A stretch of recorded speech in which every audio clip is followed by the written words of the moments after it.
조선 왕릉 중 유일하게 지방에 있는 왕릉. 단종의 무덤 장릉에서 영월 여행 시작합니다.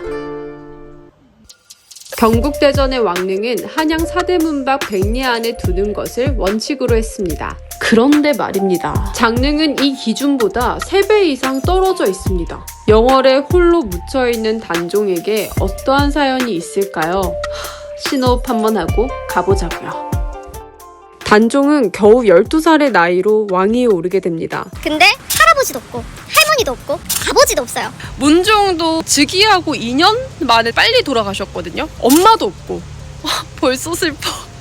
실제로 문종은 죽기 전 주요 대신들에게 어린 단종을 잘 부탁한다고 했대요. 계단을 따라 올라가서 단종릉에 먼저 인사를 드리겠습니다.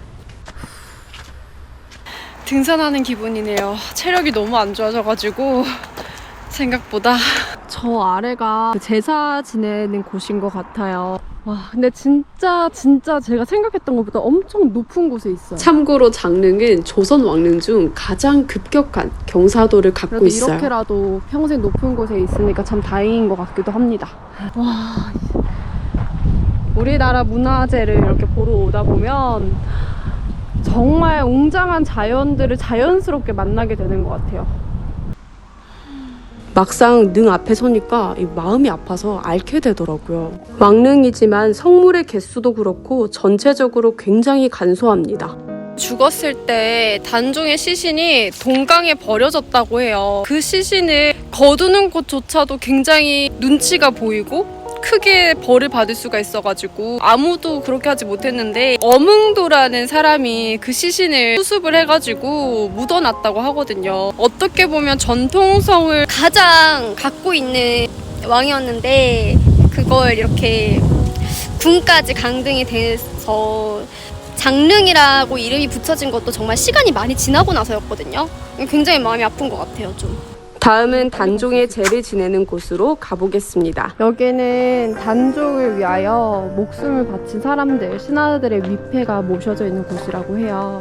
단종 복위를 도모하다 처형당한 6명의 신하들은 사실 세종이 사랑한 지편전의 학자들이었어요. 그리고 여기엔 단종의 복위를 예언한 무녀들의 이름도 있습니다. 조금 신기한 게 실제로 241년 뒤 숙종 때 노상군에서 단종으로 복권이 되었잖아요. 그래서 예언이 어떻게 보면 일치한 셈이죠. 단종에게 충절을 바친 신하분들을 기리기 위해서 재단이라고 보면 돼요. 공로와 신분에 따라서 이렇게 3개로 나뉘어져 있다고 하네요. 왕들이 보는 방향이 보통 정남향이잖아요. 그러니까 정남향으로 일직선을 쭉 들어가는데 단종의 무덤은 정말 완전 꺾여가지고 저 위에 있거든요. 그만큼 단종의 시신을 급하게 모신 것을 알 수 있습니다. 이날 날씨 탓인지 기분 탓인지 그냥 이 장소가 굉장히 무겁게 느껴지더라고요. 왜 이렇게 우울하냐? 한자 정자 모양이라서 정자각이라고 하는데 진짜 정자각인 게 보여요. 이곳에서 단종의 제를 지금까지 지내고 있어요. 4월 달에 영월에 단종 문화제가 열리거든요. 너무 가고 싶습니다. 같이 가실 분? 정자각 바로 옆에는 수락관이 있네요. 굉장히 협소하죠. 영천, 여기가 우물이에요. 한 150m 정도 된다고 하는데 밑에 동전을 누가 넣어두셨네. 정말 신기한 게 제를 지내는 시기가 되면 여기 우물에 또 물이 찬대요. 말로 설명할 수 없는 현상들이죠. 떨어지는 낙엽들이 괜히 더 씁쓸해 보이더라고요. 이곳은 어몽도님의 충절을 기리는 비석이 있는 곳입니다. 당시 어몽도님은 밤에 아들들을 데리고 시신을 수습해서 산을 올랐다고 합니다. 단종 역사관에 들렸다가 다음 장소로 이동해보겠습니다. 역사관에서는 단종의 유배길 이야기와 순차적으로 단종의 역사적 사건을 볼 수 있었는데요. 또 단종을 위해 목숨을 바친 사육신과 생육신들의 시 문집도 볼 수 있어서 너무 신기하더라고요. 또 단종의 비 정숭왕후의 이야기들, 이런 왕실 사람들의 금보도 만날 수 있어서 재밌었습니다. 시간 되시면 한번 들리시는 것도 추천드려요.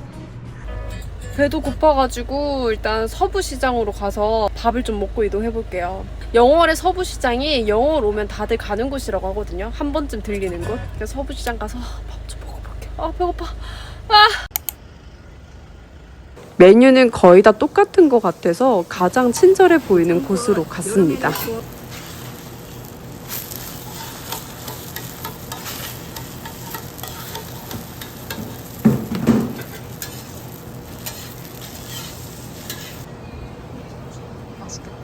여기서 먹을 수 있는 올챙이 국수도 먹어줬습니다. 개인적으로 맛보다는 상징적으로 먹게 되는 것 같아요. 근처에 유명한 닭강정 집이 있어서 소짜리 포장했는데요. 닭강정 좋아하시는 분들은 추천드려요. 배를 채우고 단종의 유배지 청룡포에 왔습니다. 실제로 보니까 삼면이 강으로 둘러싸여서 천연 감옥이 맞더라고요. 구전에 따르면 당시 영월 주민들이 강 건너에서부터 나물이나 과일 같은 것들을 바가지에 담아 강에 띄워서 단종에게 전달하려고 했대요.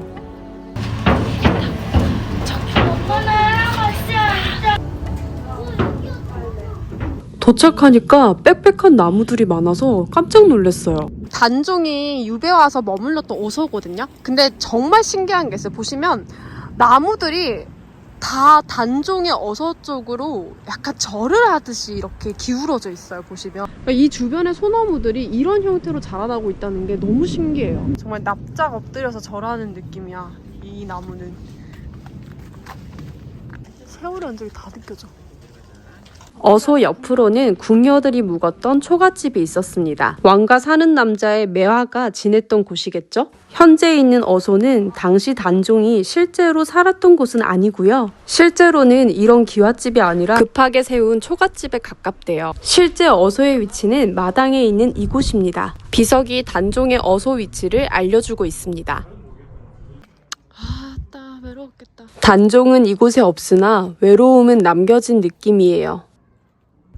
공용 화장실 앞에 이런 비석이 있더라고요. 금표비였습니다. 금표비는 민간인의 출입을 금지한다는 비석인데요. 영조 때 세워진 비인데 당시에는 단종이 왕으로 복권이 되었거든요. 그래서 단종이 유배된 이 청룡포를 좀 신성하게 생각해서 출입을 제한한 조치로 생각됩니다.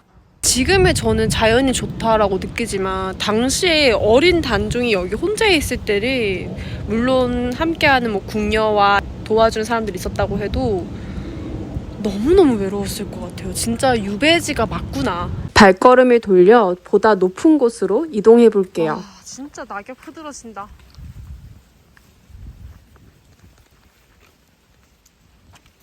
단종이 해질 무렵 여기에 올라와서 한양을 그리워했다는데요. 노산이라는 명칭은 당시 노산대군으로 강등된 단종의 호에서 따온 이름이에요. 옛날에 다 이 바위로 되어 있었겠지. 여기 이 길들이 다. 그러면 저희가 길이 만들어져 있죠. 그리고 헤어진 정순왕후와 많은 사람들을 그리워하며 돌을 쌓았다는 망향탑도 봤습니다.